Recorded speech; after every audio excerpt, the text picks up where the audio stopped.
They're focusing on growth, stabilization, and transformation to improve the quality of life for everyone in the city of Detroit. Hello and thanks for joining us. I'm Laurel Hess and this is Comcast Newsmakers. Joining me now is the Executive Director of Detroit Future City, Ken Cockrel. Thank you so much for joining us today. Thank you so much for having me. What exactly is Detroit Future City? So Detroit Future City essentially serves as the implementation office for something called the Detroit Strategic Framework.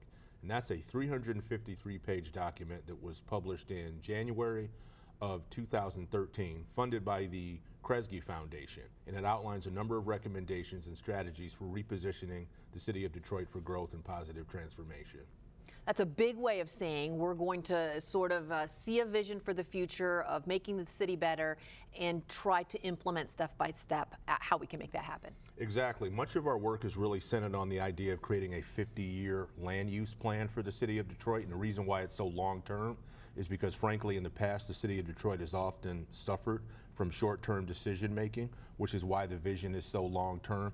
And a lot of that is really centered on the idea of things, for example, like identifying 7 primary employment districts for the city of Detroit and creating economic development plans and strategies for those districts.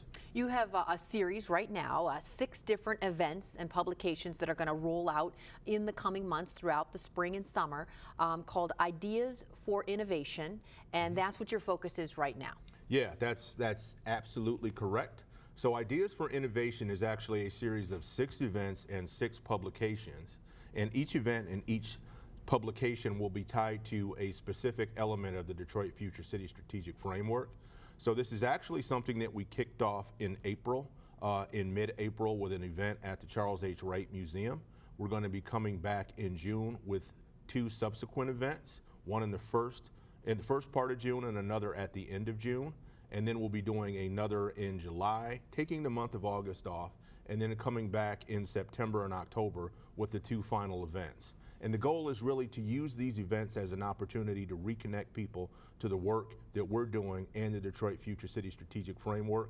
This has been funded by a generous grant from the Knight Foundation, who we're very pleased to be partnering with on this. What are the events, or is this something that you're encouraging a general public to attend, to come out to, so that they might become more involved in your efforts? Absolutely. This is something that we're inviting the public to, and I would urge anyone that's interested in maybe attending our events to visit our website, which is www.detroitfuturecity.com. Go to our events page, and we're going to be updating that continuously as we finalize the information associated with each event, and you'll also be able to register for those events as well if you're interested in attending.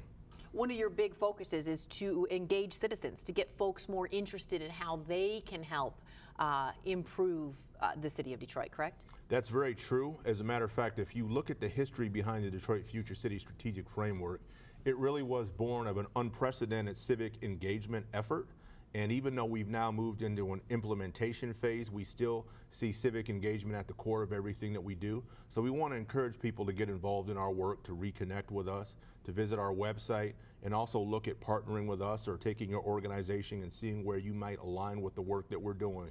It's of critical importance to us. All right. Thank you so much for joining us today. Thanks for all of the efforts. Good luck throughout the summer as you hopefully encourage and engage more and more people. Thank you so much. No, thank you for the opportunity.